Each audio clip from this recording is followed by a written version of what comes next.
Olá e bem-vindos! Hoje a gente vai mergulhar num material que, olha, parece ficção científica, mas já é o nosso presente. Vamos analisar um artigo acadêmico sobre a união um tanto inesperada entre inteligência artificial e o ensino de música à distância. É um cruzamento fascinante. A nossa fonte aqui é um trabalho bem denso, bem provocador, de um pesquisador chamado Rafael Ferraz. Foi apresentado num congresso, o Nas Nuvens, em 2025. E o título do artigo já diz tudo, né? É longo, mas... É longo, mas entrega o jogo. Inteligência artificial na educação musical à distância. Da instrumentalização à transformação crítica das práticas pedagógicas. Uau! Pois é. E a questão que ele coloca é fundamental. A tecnologia é só mais uma ferramenta ou ela está começando a reescrever a própria música, a própria arte? Exato. E eu acho que o ponto de partida é entender que a IA não é, sei lá, um afinador digital novo. Não é só mais um app no celular. É mais profundo que isso. Muito mais. O artigo define a IA como um agente ativo. E essa é a ideia central. Ela aprende, ela se adapta, ela toma decisões pedagógicas. Não é um PDF de partitura, um objeto passivo. Ela interage. O texto chega a comparar com a quarta revolução industrial, o que dá uma dimensão do tamanho da mudança, né? Totalmente. É uma quebra de paradigma. Ok, então vamos desvendar isso. A nossa missão aqui é entender uma tensão, uma contradição que o artigo aponta. Uma tensão dialética, como ele chama. Isso. De um lado, a IA parece a solução para tudo. Promete democratizar o acesso, personalizar o estudo de um jeito que a gente nunca viu. E do outro lado? Do outro lado, ela cria uma série de problemas novos. O risco de todo mundo começar a soar igual e umas questões éticas bem complicadas. Perfeito. E para organizar essa nossa exploração, acho que vale a pena seguir a lógica do próprio artigo. Vamos lá. Primeiro, a gente olha o lado bom, o potencial transformador, as portas que estão se abrindo. Depois a gente entra nessa tensão, personalização versus padronização. Certo. E, por fim, a gente encara os desafios mais filosóficos, talvez. Ética, formação de professor e o papel insubstituível do ser humano nisso tudo. Certo. Faz todo sentido. Vamos começar, então, por esse lado mais otimista, porque a promessa é realmente impressionante. O artigo fala que a IA resolve problemas antigos do ensino de música e o primeiro ponto é o tal do feedback automatizado. Sim, e isso é o coração da coisa. Ataca um problema histórico do EAD em música, que é a assincronia. O tempo de espera entre a prática do aluno e a correção do professor. Exato. Pensa no modelo clássico. O aluno se grava, manda o vídeo e 1 ou 2 dias depois o professor responde. Tem um delay aí, sabe? Sim. A correção não é imediata. O feedback automatizado quebra isso. O artigo cita plataformas que já são até bem conhecidas, tipo Musician ou Simple Piano. Elas usam reconhecimento de áudio para ouvir o que o aluno está tocando. Peraí, isso é impressionante. Então o software não só diz nota certa ou nota errada. Ele consegue analisar o ritmo em tempo real? O ritmo, a afinação e não para por aí. O artigo também menciona a visão computacional. Visão computacional, o que isso significa na prática? Significa que um aluno de violino, por exemplo, sozinho em casa, Certo. ele pode ter a postura do pulso ou o ângulo do arco corrigidos por um software. A câmera do celular analisa a imagem e dá a instrução. Levante o cotovelo ou seu pulso está tenso. Nossa! É um tutor técnico 24 horas por dia. Exatamente. Isso dá uma autonomia para o aluno que era impensável. Ele não precisa esperar a próxima aula para saber se está fazendo um exercício básico do jeito certo. Ok, entendi. A máquina cuida da mecânica. Mas isso não gera um outro problema? Se a IA corrige tudo na hora, o aluno aprende mesmo a se autocorrigir? Ou ele fica só dependente da ferramenta, sem desenvolver a própria escuta crítica? Essa pergunta é excelente. E é exatamente aí que o papel do professor se transforma de um jeito radical.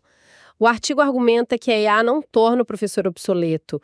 Pelo contrário, ela o promove. Promove? Como assim? A máquina lida com a parte, digamos, binária da música.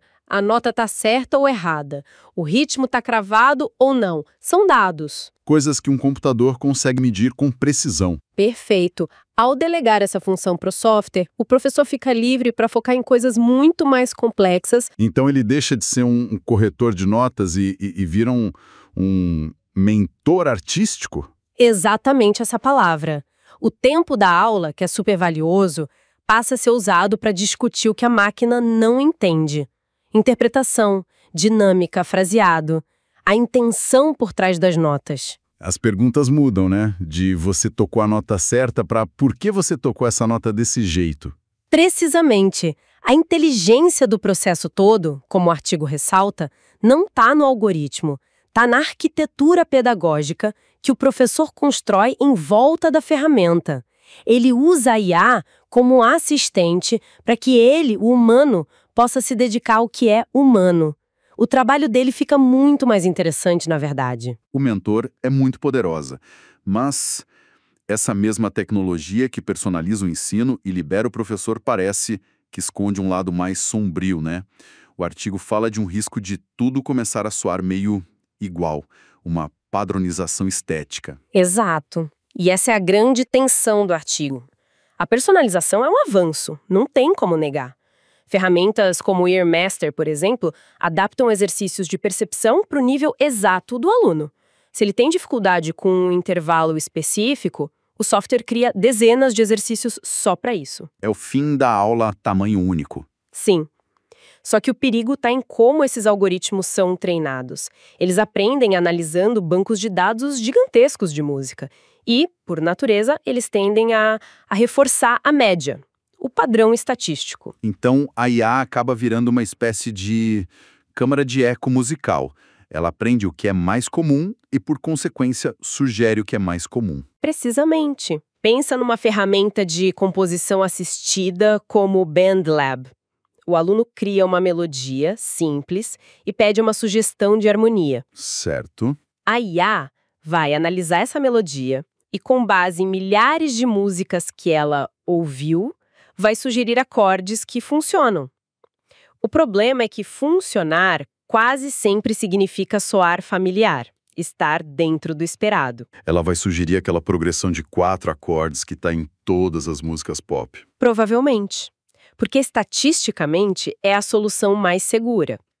E o aluno, principalmente o iniciante, pode olhar para aquilo e pensar que aquela é a única resposta certa. E aí ele nunca vai se arriscar por um caminho mais original. O risco é a IA guiar sutilmente o estudante para um caminho de menor resistência criativa. É isso. O desafio pedagógico que o artigo levanta é monumental. Como que a gente usa essas ferramentas para expandir o vocabulário do aluno, para mostrar as possibilidades, sem aprisionar a identidade artística dele nesses padrões que a máquina reforça? É uma linha muito, muito tênue. Demais. Entre ser um copiloto criativo e ser uma influência que homogeneiziza tudo. É um dilema. E sobre a prática em conjunto, tocar com outras pessoas é, para muita gente, a essência da música. E sempre foi o ponto fraco do ensino à distância. Sim, e aqui o artigo aponta para algo muito interessante. Não é uma simples replicação do ensaio presencial, sabe? É uma reconfiguração da própria ideia de colaboração. Como assim? A tecnologia de stem separation, por exemplo, aquela que permite separar as faixas de uma gravação, isso muda o jogo completamente. Ah, sim. Você pode pegar uma música e tirar a bateria ou o baixo. Exatamente. Um estudante de baixo não precisa mais tocar em cima da gravação estática da banda favorita dele. Ele pode tirar a linha de baixo original e gravar a dele por cima. Ele deixa de ser um imitador e passa a ser um participante ativo na música. Isso, o material de estudo vira algo maleável. O aluno pode mudar o andamento, isolar um instrumento para entender melhor o que ele está fazendo. Ele vira um pouco intérprete, um pouco arranjador, um pouco produtor. E a colaboração entre alunos? Aí entram os ambientes de composição na nuvem. Vários alunos podem trabalhar no mesmo projeto de forma assíncrona. Cada um adiciona sua camada, sua ideia. A colaboração não precisa mais acontecer no mesmo tempo e no mesmo espaço. E o professor, nessa dinâmica toda, ele vira o quê? Um maestro dessa orquestra digital? O artigo usa um termo que eu achei ótimo: designer de experiências de aprendizagem. Gostei disso. Ele não é mais o centro, o dono do saber. Ele se torna a pessoa que projeta os desafios, que seleciona os materiais, que provoca as interações.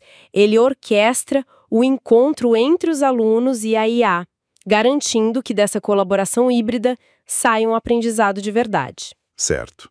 Já vimos o potencial e as tensões, mas para isso tudo funcionar, a gente precisa de professores que consigam atuar nesse cenário novo. E isso me leva ao próximo ponto do artigo. Os professores, eles estão preparados para isso? Para serem esses designers de experiência? E essa é a pergunta de $1 milhão. A resposta, segundo as pesquisas que o artigo cita, é um sonoro não. Ainda não. Imagino. Existe o que o texto chama de abismo digital. A maioria dos professores de música reconhece que a tecnologia é importante, eles querem se atualizar, mas dependem de uma autoformação assistemática. Ou seja, aprende fuçando, vendo um tutorial no YouTube aqui, um workshop ali. Exatamente.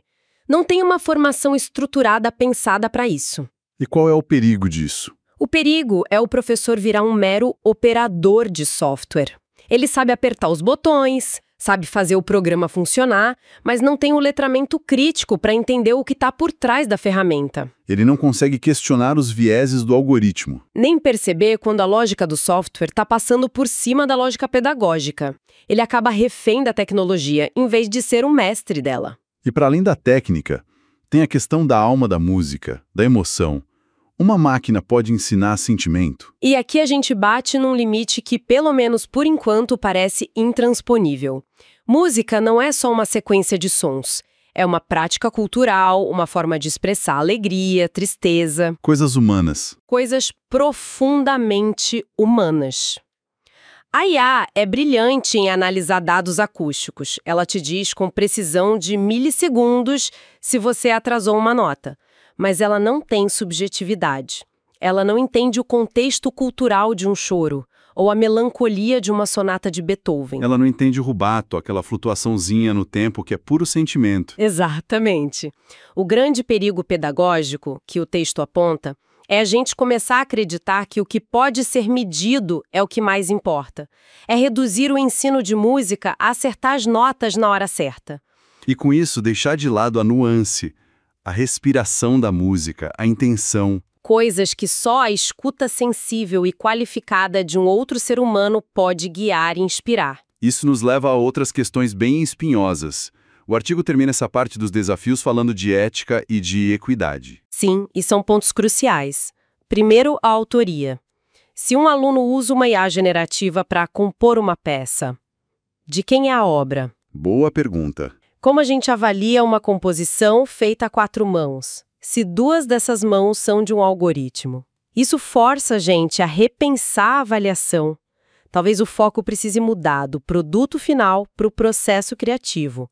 Quais foram as escolhas do aluno? Como ele dialogou com a ferramenta? E o outro ponto, o do fosso digital, me parece ainda mais grave. É gravíssimo. A gente fala do potencial democratizante da IA, mas a verdade é que as ferramentas mais avançadas exigem computadores potentes, softwares caros, internet de alta velocidade. Nem todo mundo tem isso. Exato. Quem não tem acesso, fica de fora.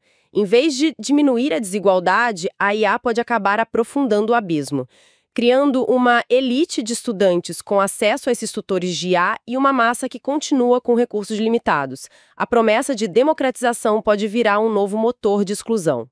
Então, juntando todas as peças, o cenário que o artigo pinta é de uma complexidade imensa. Não é um conto de fadas tecnológico e também não é um apocalipse. É algo no meio. É a palavra que o artigo usa, ambivalência. A IA não é boa ou ruim em si. É uma ferramenta poderosíssima que amplifica as intenções de quem usa. Pode ser usada para o bem ou para o mal, basicamente. Pode ser usada para criar experiências de aprendizado incríveis, mas também pode, se usada sem critério, levar uma música pasteurizada e aprofundar desigualdades. Exige, como diz o autor, uma vigilância pedagógica constante. No fim das contas, então, a ferramenta mais avançada do mundo não serve para nada se não tiver a sensibilidade humana por trás para guiá-la. O fator humano continua sendo a peça-chave. Exato. A inteligência não está no software, está na pedagogia. A conclusão que a gente chega e que o artigo reforça é que não estamos falando da substituição do professor. Estamos falando da sua radical redefinição. É quase uma promoção, como você disse antes. É uma promoção. Ele é promovido de instrutor técnico para mediador da subjetividade, curador de sensibilidade. A função dele passa a ser garantir que a eficiência brutal da máquina sirva, em última instância, para expandir o que nos faz humanos. É uma conclusão muito forte. E deixa a gente com uma pergunta para ficar pensando. Sim. O artigo mostra que o grande desafio agora é formar esses educadores, que precisam ser meio artistas, meio pedagogos, meio cientistas de dados. E isso me faz pensar... No quê? Se o papel essencial do professor de música na era da IA é esse, cultivar a subjetividade, a emoção, como seria e principalmente como soaria uma aula de música que realmente consegue fazer isso? Quais qualidades humanas, como a empatia, a intuição, a capacidade de ouvir o que não está na partitura, vão se tornar o verdadeiro ouro no mundo onde as máquinas podem atingir a perfeição mecânica?